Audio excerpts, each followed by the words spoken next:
Le collectif Hôpitaux Santé 65 vous remercie du fond du cœur d'avoir répondu à son appel.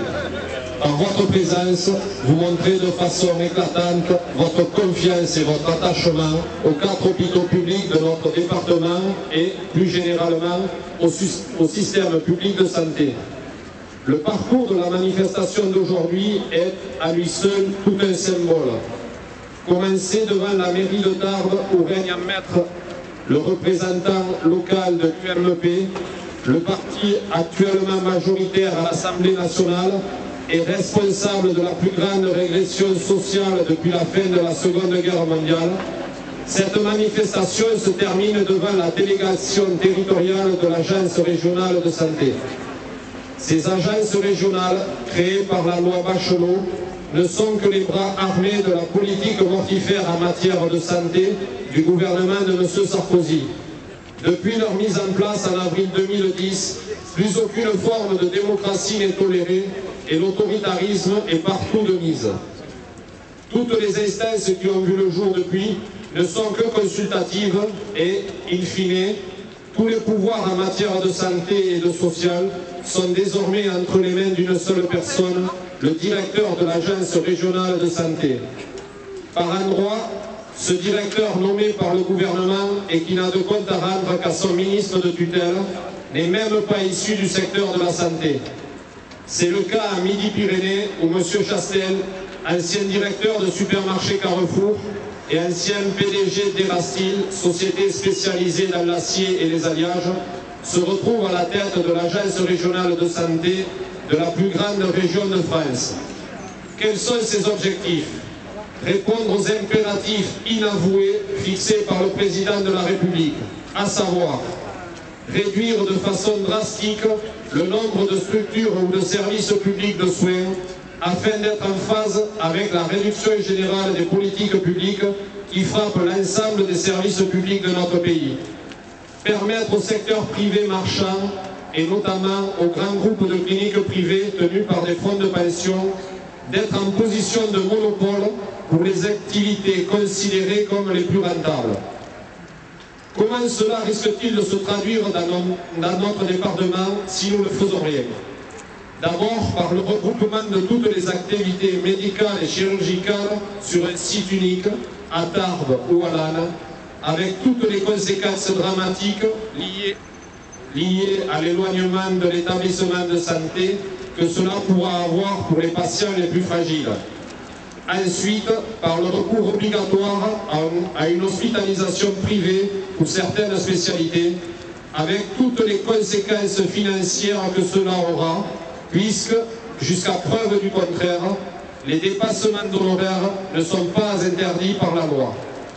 Enfin, par la fermeture des maternités de proximité et la création d'une maternité départementale, véritable usine à bébés, éloignée des bassins de vie des populations les plus reculées et ne respectant plus les fameuses 45 minutes mentionnées dans l'ordonnance 07-01-692 du tribunal administratif de Pau, hôpitaux de la Nemeuzan contre ARH Midi-Pyrénées, audience 8 avril 2008, lecture 6 mai 2008.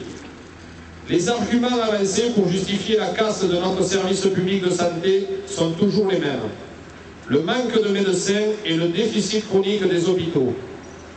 Disons-le haut et fort, le manque de médecins n'est pas une fatalité. Il est le fruit d'un choix politique fait par les gouvernements successifs qui ont refusé de mettre le numerus clausus à un niveau suffisant pour répondre aux besoins de santé de toutes les populations sur tout le territoire. Si, depuis 10 ou 15 ans, ce numerus clausus avait été doublé ou triplé, qui parlerait aujourd'hui de manque de médecins? Pourquoi avoir délibérément choisi de ne pas former suffisamment de médecins, si ce n'est pour assurer une pénurie qui devait justifier la fermeture de nos hôpitaux de proximité et le démantèlement de notre système public de soins? Face à la pénurie de médecins dans certaines spécialités que nous allons connaître, il existe des solutions. Nous les avons largement évoquées lors de nos différentes réunions publiques et je n'y reviendrai pas dans le détail. La mise en place de coopérations interhospitalières plutôt que la fermeture d'hôpitaux de proximité, fait partie des solutions que nous défendons. La suppression de la liberté d'installation pour les médecins est aussi une autre piste qui permettrait d'éviter les déserts médicaux et la surimplantation médicale dans les beaux quartiers de Paris ou sur la Côte d'Azur. Quant à l'argument du déficit chronique des hôpitaux, il ne tient pas debout et n'est employé que par ceux qui, par paresse intellectuelle ou calcul politique, refusent de voir la vérité en face. Il n'y a pas de déficit chronique. Il y a un sous-financement des hôpitaux publics qui résulte, là aussi, d'un choix politique. Si les hôpitaux, et c'est une évidence, doivent être bien gérés, ils n'ont pas vocation à faire des profits, car, redisons-le, la santé n'est pas une marchandise. Ils sont là pour répondre aux besoins des populations en matière de santé, assurer un égal accès aux soins pour tous, quels que soient ses revenus et son lieu d'habitation, et participer à un aménagement du territoire respectueux des contraintes géographiques et économiques locales.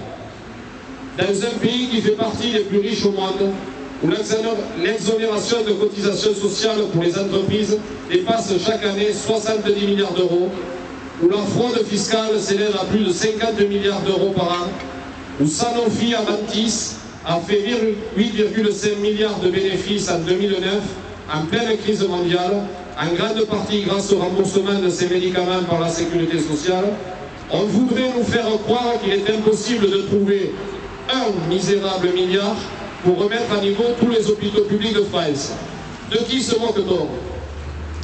Vous l'avez compris.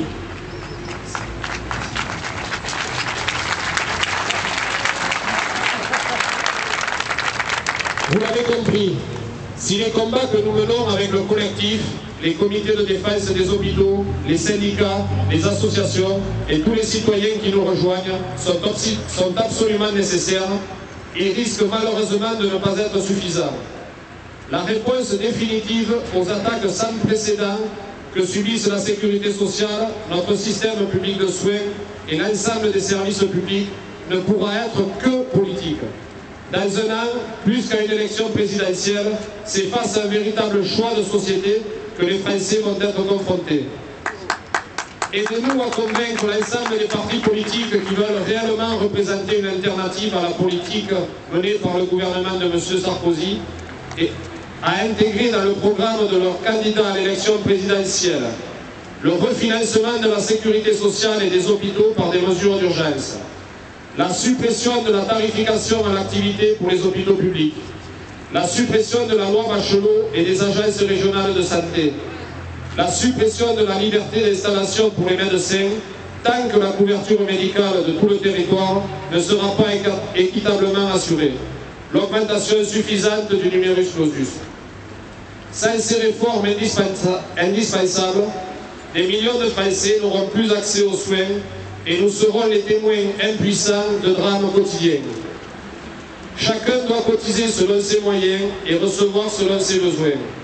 Ce principe qui fut à la base de la création de la sécurité sociale par le Conseil national de la résistance est aujourd'hui mis à mal par les promoteurs de l'assurance privée façon Malakoff-Médéric de M. Guillaume Sarkozy. Soyons dignes des grands résistants à l'origine de notre système de santé et révoltons-nous pour offrir à nos enfants ce que ces grands hommes avaient su gagner par leur sacrifice et leur courage. Pour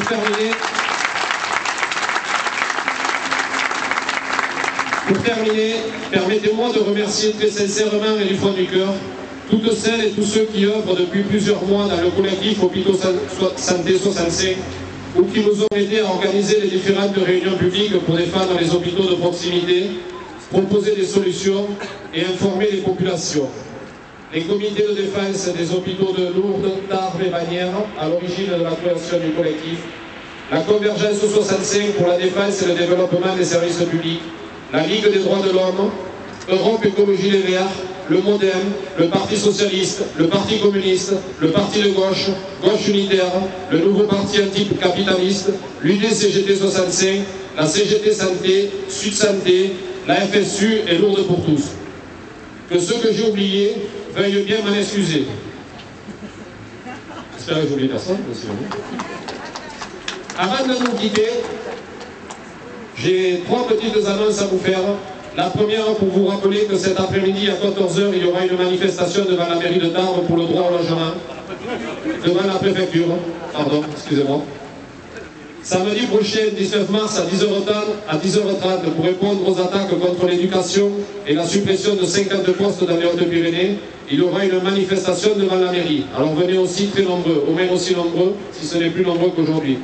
Et enfin, le samedi 2 avril, manifestation devant toutes les agences régionales de santé de France, organisée par la coordination nationale des comités de défense des hôpitaux et maternités de proximité. Nous nous rendrons donc à Toulouse pour montrer une nouvelle fois notre attachement à nos hôpitaux publics de proximité. Merci encore une fois d'être venus aussi nombreux. Résistons ensemble, le combat continue.